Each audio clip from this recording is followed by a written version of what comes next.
Hello everyone, welcome to home tutors. मैं देवेंद्र सिंह। तो आज मैं आपके लिए लेकर आया हूँ एनटीपीसी का सेट 3 यानी तीसरा सेट है आज। ठीक है, तो इसको आज हम कवर करेंगे पूरा सेट। तो एक बात और है, देखो यार, लॉकडाउन चल रहा है तो ऐसे में आपको भी टाइम खूब मिल रहा है। तो इस टाइम का आप पढ़ाई में सही से यूज़ करें। अगर अभी सिलेक्शन ले लिया तो ठीक है, वरना रेलवे की जो वैकेंसी हैं 2-3 साल तो भूल ही जाओ, बिल्कुल नहीं आने वाली। ठीक है, तो आज सेट 3 को देखेंगे। 2 सेट हम पहले ही डाल चुके हैं, तो चलिए देखते हैं। एक बात और, अगर आपने मेरा चैनल सब्सक्राइब नहीं किया है तो इस चैनल को सब्सक्राइब करें, लाइक करें, कमेंट भी करें। ठीक है, और अपने दोस्तों के साथ शेयर भी करें।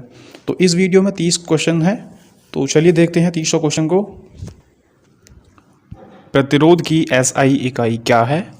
The SI unit of resistance is. तो आपको बताना है कि प्रतिरोध की एसआई यूनिट क्या है। ऑप्शन आपके पास कूलम्ब, न्यूटन, ओम या फिर जूल।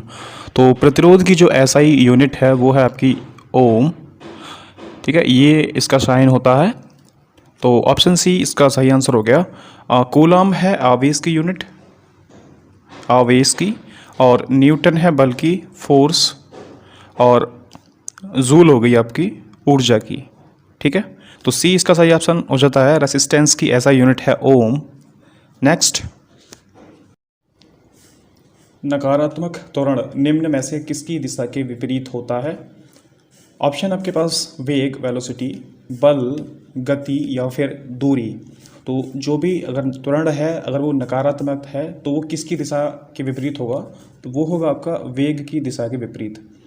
यानी अगर त्वरण वेग की दिशा के विपरीत है तो वो नकारात्मक होगा, यानी माइनस में होगा। अगर वेग की दिशा में है तो वो पॉजिटिव होगा। ठीक है, ध्यान रखें इस बात को। अगर विपरीत दिशा में है तो त्वरण नेगेटिव होगा, और वेग की दिशा में है तो पॉजिटिव होगा। ठीक है, और वेग का जो एसआई मात्रक है वो है मीटर पर सेकेंड, और त्वरण का जो एसआई मात्रक है वो होता है मीटर पर सेकेंड स्क्वायर। ठीक है, सेकेंड स्क्वायर। तो वेग ए ऑप्शन इसका सही हो गया। नेक्स्ट क्वेश्चन, 1 किलोवाट घंटा कितनी ऊर्जा के बराबर है? ठीक है, अब सबसे पहले जान लेते हैं कि 1 किलोवाट घंटा होता क्या है। तो जब भी कोई 1000 वाट की कोई भी मशीन 1 घंटे तक यूज़ में लाई जाती है, कब तक? 1 घंटे तक यूज़ में लाई जाती है, तो जितनी ऊर्जा खर्च होती है तब हम कहते हैं कि हमने 1 किलोवाट ऊर्जा खर्च कर ली। ठीक है, और 1 किलोवाट घंटा को ही हम 1 यूनिट कहते हैं। जो घर वाली यूनिट होती है ना, मीटर वाली, तो वही ये 1 यूनिट होती है।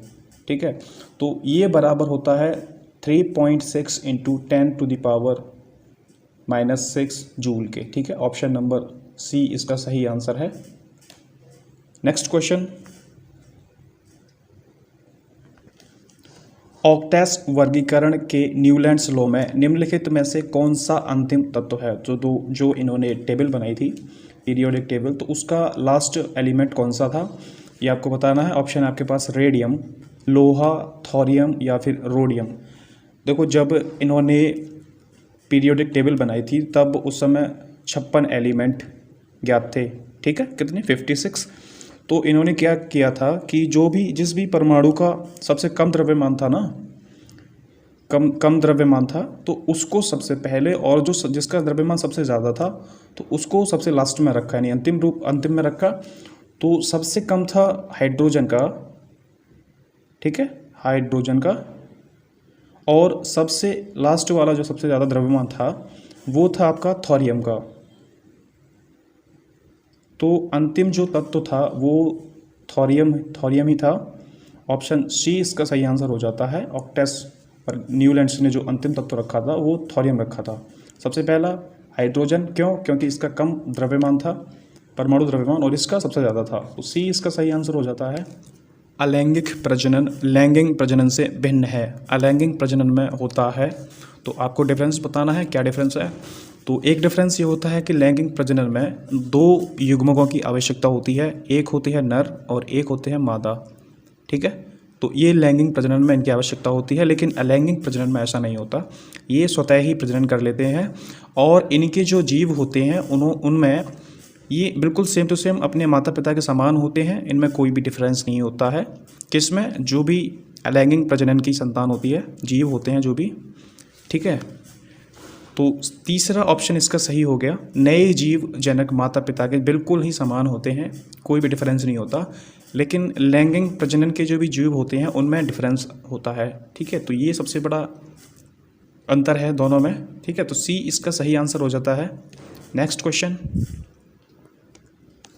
सर्च लाइट का परावर्तक कौन सा है?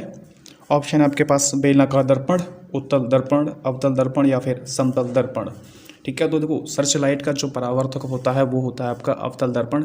अब अवतल दर्पण होता कैसा है, ठीक है। देखो ये आपका दर्पण हो गया, ठीक है। इसका जो परावर्तक तल होता है वो अंदर की तरफ होता है, ठीक है। और जो पॉलिश होती है वो इसके ऊपरी सतह पर होती है, बाहर की तरफ। अवतल दर्पण कहलाता है, ठीक है। तो सी इसका सही ऑप्शन हो गया। चलते हैं नेक्स्ट क्वेश्चन पर। किस संवैधानिक कानून के माध्यम से भारत और पाकिस्तान दो स्वतंत्र राष्ट्रों में विभाजित किए गए थे? तो आपको बताना है कि भारत और पाकिस्तान दो राष्ट्र बने थे नए, तो वो कब बने थे, किस कानून के तहत बने थे? ऑप्शन आपके सामने है, बताना है आपको। तो वो बने थे आपके भारतीय स्वतंत्रता अधिनियम 1947 को। तो 15 अगस्त 1947 को भारत दो राष्ट्रों में बट गया था। कौन कौन सा? एक भारत और एक पाकिस्तान। यहीं से पाकिस्तान का निर्माण हुआ था इसी अधिनियम के तहत, ठीक है। तो डी इसका सही आंसर हो जाता है। नेक्स्ट क्वेश्चन है आपका, जब एक परिपथ में कई प्रतिरोध श्रृंखला में जुड़े हुए होते हैं तो करंट का मान क्या रहता है, ठीक है। यानी एक परिपथ में कई प्रतिरोध होते हैं तो करंट का मान क्या रहता है? ऑप्शन है आपके पास कम होता है, एक ही रहता है, बढ़ता है या फिर आधा हो जाता है, ठीक है। तो देखो ये एक लाइन हो गई, अगर जब प्रतिरोध श्रृंखला में हो इस तरह से तो जो करंट का मान होता है वो एक ही रहता है, रिमेन्स द सेम, ठीक है। क्यों? अगर यहाँ आपका 5 वोल्ट है तो यहाँ भी 5 वोल्ट होगी और यहाँ भी 5 वोल्ट होगी, यानी तीनों में बराबर होगी, यानी समान रहेगी, समान करंट रहेगा, ठीक है। कब? जब ये कि सीरीज़ में हो यानी श्रृंखला में हो प्रतिरोध, तब क्या होगा? एक ही रहता है, करंट का मान जो है एक ही रहता है, ठीक है। तो बी ऑप्शन इसका सही हो गया। नेक्स्ट क्वेश्चन पर चलते हैं। क्वेश्चन आपका NH4 का होल ट्वाइस SO4 के एक अणु में कितने परमाणु होते हैं? ऑप्शन है आपके पास 14, 12, 15 या फिर 13। अब देखो NH इसको हम क्या कहते हैं? इसको हम अमोनियम सल्फेट कहते हैं रासायनिक भाषा में, अमोनियम सल्फेट, ठीक है।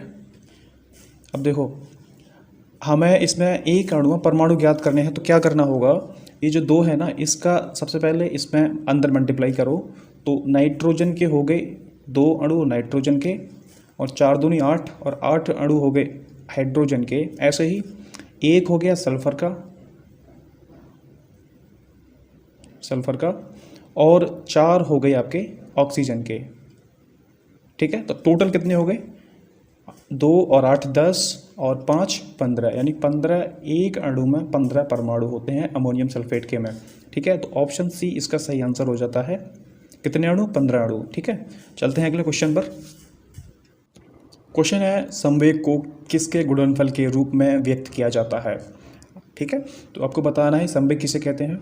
तो ऑप्शन है आपके पास द्रव्यमान और वेग, द्रव्यमान और बल, द्रव्यमान और जड़ता या फिर द्रव्यमान और त्वरण, ठीक है। तो देखो संवेग को हम पी से डिनोट करते हैं। संवेग बराबर होता है द्रव्यमान इंटू वेग, ठीक है, यानी m इंटू वी। तो ए ऑप्शन इसका सही हो जाता है। संवेग को द्रव्यमान और वेग के गुणनफल के रूप में व्यक्त किया जाता है। अब इसका मात्रक क्या होता है? देखो द्रव्यमान का हो गया kg इंटू वेग का हो गया मीटर प्रति सेकेंड, ठीक है। इसको हम न्यूटन पर सेकेंड भी कहते हैं। तो ए ऑप्शन इसका सही हो गया। चलते हैं नेक्स्ट क्वेश्चन पर। रिक्त स्थानों में सबसे उपयुक्त विकल्प भरें, ठीक है। इसमें स्पेस में भरना है, क्या आएगा? वे पौधे जिनमें पौधों के विभिन्न भाग उपस्थित नहीं होते हैं वे क्या कहलाते हैं? मतलब किस समूह से संबंधित होते हैं, ठीक है, ये आपको बताना है। तो किस समूह से होते हैं? ऑप्शन है आपके पास फैनरोगैम्स, टेरिडोफाइटा, ब्रायोफाइटा या फिर थैलोफाइटा, ठीक है। तो ऐसे पौधे जो हैं वो थैलोफाइटा समूह के अंतर्गत आते हैं। ऑप्शन नंबर डी यानी लास्ट इसका हो गया, थैलोफाइटा समूह के अंतर्गत आते हैं। जैसे एग्जाम्पल हो गए आपके, एक हो गया कवक, शैवाल और लाइकेन, ये सब थैलोफाइटा के अंदर आते हैं, ठीक है। तो ऑप्शन नंबर डी इसका सही आंसर हो जाता है। नेक्स्ट क्वेश्चन है, फरवरी 2018 में उपलब्ध जानकारी के अनुसार प्रधानमंत्री की आर्थिक सलाहकार परिषद के अध्यक्ष कौन है? ठीक है, प्रधानमंत्री आर्थिक सलाहकार परिषद के अध्यक्ष कौन है बताना है आपको। ऑप्शन है आपके पास अमर्त्य सेन, नजमा हेपतुल्ला, विवेक देवरॉय या फिर अमित मिश्रा, ठीक है। तो प्रधानमंत्री की आर्थिक सलाहकार परिषद की जो अध्यक्ष हैं वो हैं आपके विवेक देवरॉय, ठीक है। तो सी ऑप्शन सही हो गया, विवेक देवरॉय अध्यक्ष हैं आर्थिक सलाहकार परिषद के, ठीक है। चलते हैं नेक्स्ट क्वेश्चन पर। उस धातु का नाम बताएं जिसे आसानी से चाकू से काटा जा सकता है। तो ऑप्शन आपके पास सोडियम, सोना, तांबा या फिर एल्यूमिनियम, ठीक है। तो चाकू से किसे काटा जा सकता है? तो वो आप सोडियम को काटा जा सकता है चाकू से। ये सॉफ्ट होता है इतना कि ये धातु है, धातु को चाकू से काटा जा सकता है, सोडियम को, ठीक है। और इसे हम Na से डिनोट करते हैं, ठीक है। ये इसका प्रतीक हो गया Na, ठीक है। ये पृथ्वी की पपड़ी में सबसे ज़्यादा पाया जाने वाला तत्व है, यानी 6ठे नंबर पर पाया जाने वाला तत्व है पृथ्वी की पपड़ी में, ठीक है। क्या? सोडियम को हम चाकू से भी काट सकते हैं। तो ए ऑप्शन इसका सही हो जाता है। नेक्स्ट क्वेश्चन, निम्नलिखित में से कौन सा अम्ल लाल चींटियों में उपस्थित होता है? ऑप्शन आपके पास फॉर्मिक अम्ल, मैलिक अम्ल या फिर टैनिक अम्ल या लास्ट ऑक्सैलिक अम्ल, ठीक है। तो लाल चींटियों में कौन सा अम्ल होता है? वो होता है आपका फॉर्मिक अम्ल यानी फॉर्मिक एसिड। तो ये चींटी और मधुमक्खी, जो शहद वाली मधुमक्खी होती है, मधुमक्खी और बिच्छू जैसे जीवों में पाया जाता है, ठीक है। इनको क्या होता है, अगर ये काट लेती हैं तो ये जो अम्ल है ना ये शरीर में पहुंच जाता है और वहाँ पे थोड़ी सी सूजन आ जाती है, जिसके चलते ये दर्द होने लगता है। तो वो इसी फॉर्मिक एसिड के ज़रिए होता है, ठीक है। तो कौन सा अम्ल होता है? फॉर्मिक अम्ल। ऑप्शन नंबर ए इसका सही आंसर हो जाता है। चलते हैं नेक्स्ट क्वेश्चन पर। इनमें से कौन सा एक सेप्रोट्रोफ है? ठीक है, ऑप्शन आपके पास कबूतर, पुरुष, कुकुरमुत्ता या फिर शैवाल, ठीक है। अब देखो सेप्रोट्रोफ होता क्या है, एक ऐसा जीव जो कार्बनिक पदार्थों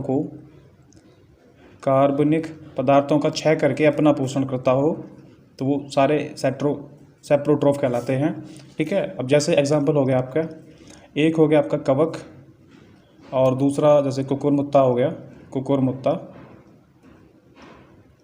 तो ये सारे सेप्रोट्रोफ के अंतर्गत आते हैं, ठीक है। तो ऑप्शन सी इसका सही आंसर हो जाता है।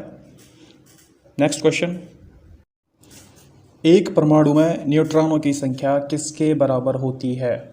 एक परमाणु में न्यूट्रॉनों की संख्या किसके बराबर होती है? ऑप्शन आपके पास परमाणु संख्या के, परमाणु द्रव्यमान के, इलेक्ट्रॉनों की संख्या के या फिर द्रव्यमान संख्या माइनस परमाणु संख्या के, ठीक है। तो देखो आपको पता ही है कि परमाणु जो है पदार्थ की सबसे छोटी इकाई है। अब देखो न्यूट्रॉनों की संख्या कैसे निकालते हैं, तो वो निकालते हैं आपकी द्रव्यमान संख्या माइनस परमाणु की संख्या, इन दोनों का अंतर होता है न्यूट्रॉनों की संख्या, ठीक है। अब देखो एग्जांपल से हम समझते हैं, बोरोन को ले लेते हैं हम, ठीक है।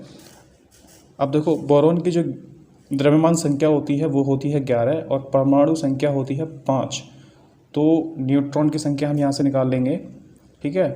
तो वो हो गई आपकी 6 न्यूट्रॉन हो गए इसमें बोरोन में, ठीक है। तो इसी तरह से न्यूट्रॉनों की संख्या निकालते हैं, तो डी इसका सही आंसर हो गया। द्रव्यमान संख्या और परमाणु संख्या का अंतर से हम न्यूट्रॉनों की संख्या निकाल सकते हैं। चलते हैं नेक्स्ट क्वेश्चन पर। क्वेश्चन है, पीर पंजाल रेलवे सुरंग कहाँ पर स्थित है? ठीक है, पीर पंजाल रेलवे सुरंग कहाँ स्थित है आपको बताना है। ऑप्शन है आपके पास जम्मू कश्मीर, हिमाचल प्रदेश, उत्तराखंड या फिर सिक्किम। तो देखो पीर पंजाल रेलवे सुरंग जो है वो है आपकी जम्मू कश्मीर में, और इसका निर्माण कर 2013 में हुआ था। ये 11 किलोमीटर यानी 11.21 किलोमीटर लंबी है, ठीक है। और ये एशिया की दूसरी सबसे बड़ी रेलवे सुरंग है एशिया की, ठीक है। तो कहाँ पर है? जम्मू कश्मीर में पीर पंजाल रेलवे सुरंग, इसको हम बनिहाल सुरंग भी कहते हैं। तो ए ऑप्शन इसका सही हो जाता है। नेक्स्ट क्वेश्चन पर चलते हैं। क्वेश्चन है, मेंडलीव की आवर्त सारणी में तत्वों के गुणों को उनके किस आवधिक स्वभाव माना जाता है, ठीक है। तो ऑप्शन है आपके पास परमाणु संख्या, आयनीकरण, एथेम्पैली, परमाणु के आकार या फिर द्रव्यमान संख्या, ठीक है। तो देखो हुआ क्या था कि 1869 में मेंडलीव ने एक नियम दिया था कि तत्वों के जो रासायनिक गुण होते हैं वो इनके परमाणु द्रव्यमान के आवर्ती फलन होते हैं, ठीक है। क्या होते हैं? आवर्ती फलन होते हैं। मतलब क्या होता है कि जैसे तत्वों को परमाणु द्रव्यमान के क्रम में अगर व्यवस्थित किया जाए तो समान गुणों वाले तत्वों की पुनरावृत्ति होती रहती है। क्या होती रहती है? समान गुणों वाले तत्वों की पुनरावृत्ति होती रहती है परमाणु द्रव्यमान के आधार पर रखने पर, ठीक है। तो ऑप्शन नंबर डी इसका सही आंसर हो गया, परमाणु द्रव्यमान। नेक्स्ट क्वेश्चन पर चलते हैं। तमिलनाडु के नए नियुक्त राज्यपाल कौन हैं, ठीक है। तो ऑप्शन आपके पास सुब्रमण्यम स्वामी, बनवारी लाल पुरोहित, के रोसैया या फिर सत्यपाल मलिक, ठीक है। तो देखो तमिलनाडु के जो राज्यपाल हैं वो हैं आपके बनवारी लाल पुरोहित। ऑप्शन नंबर बी इसका सही आंसर हो गया, बनवारी लाल पुरोहित, ठीक है। नेक्स्ट क्वेश्चन पर चलते हैं। निम्नलिखित में से कौन सी धातु को कैरोसिन तेल में संग्रहित कर सकते हैं, यानी संग्रहित होती है? कौन सी धातु है आपको बताना है जिसे कैरोसिन तेल में संग्रहित करते हैं हम। ऑप्शन आपके पास सोना, सोडियम, तांबा या फिर प्लेटिनम, ठीक है। देखो जो कैरोसिन तेल में धातु संग्रहित होती है वो होती है आपकी सोडियम। अगर इसको हम हवा के संपर्क में लाएं तो इसमें बहुत जल्दी आग लग जाती है, ठीक है। इसलिए इसको कैरोसिन में रखना पड़ता है। और सोडियम का जो प्रतीक है वो Na है, NO से हम इसको डिनोट करते हैं, ठीक है। बी ऑप्शन इसका सही हो जाता है।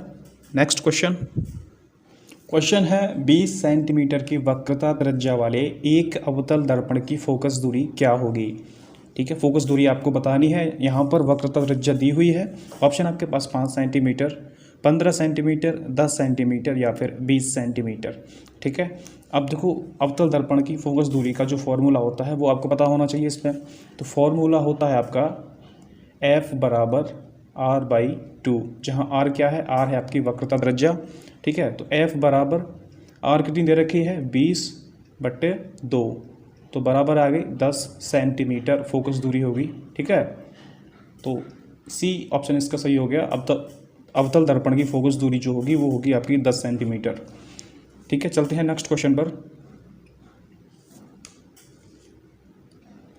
क्वेश्चन है 5 सेंटीमीटर की गति से गतिशील 22 किलोग्राम वजन वाले वस्तु की गतिज ऊर्जा क्या होगी। तो आपको इसमें गतिज ऊर्जा बतानी है। इसमें गति दे रखी है और वजन भी दे रखा है, ठीक है। ऑप्शन आपके पास 275 जूल, 2750 जूल, 1100 जूल या फिर 110 जूल।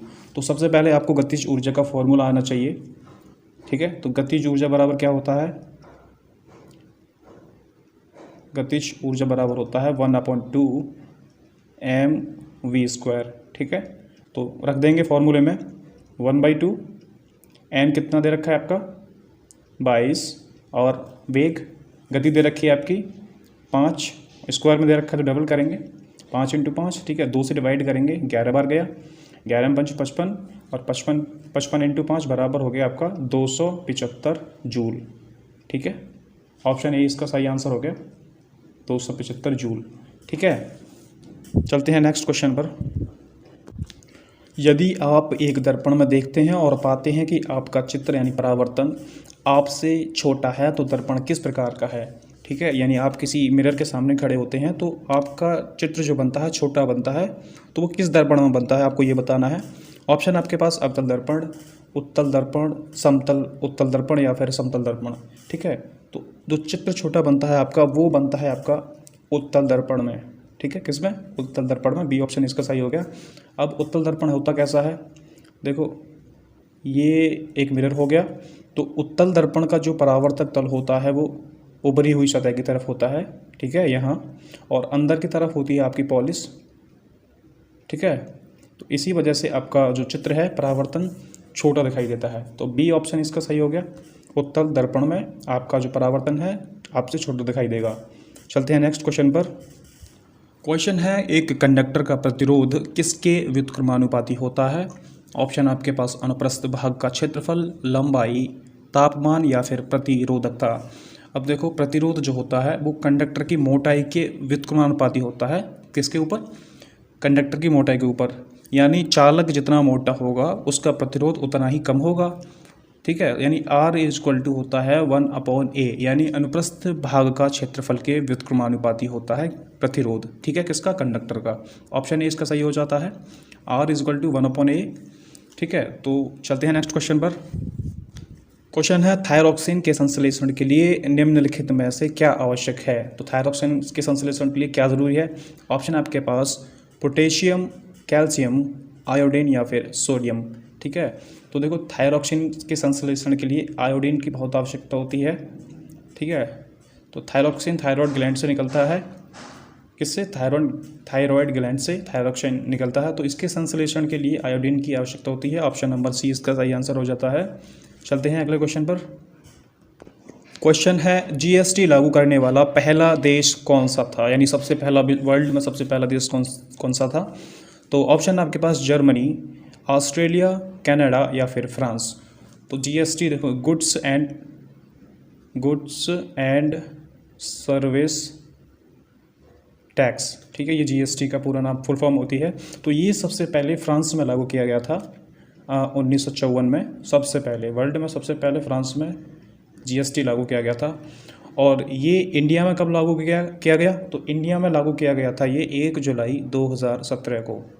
ठीक है, ये जीएसटी लागू किया गया। ठीक है, तो फ्रांस इसका ऑप्शन सही हो जाता है लास्ट। चलते हैं नेक्स्ट क्वेश्चन पर।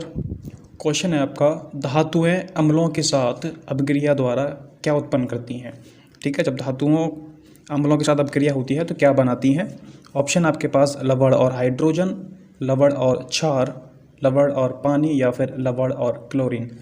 तो अम्लों के साथ जब धातुओं की अपक्रिया होती है तो लवण और हाइड्रोजन बनता है। ठीक है, ए salt and hydrogen. Option A इसका सही आंसर हो गया।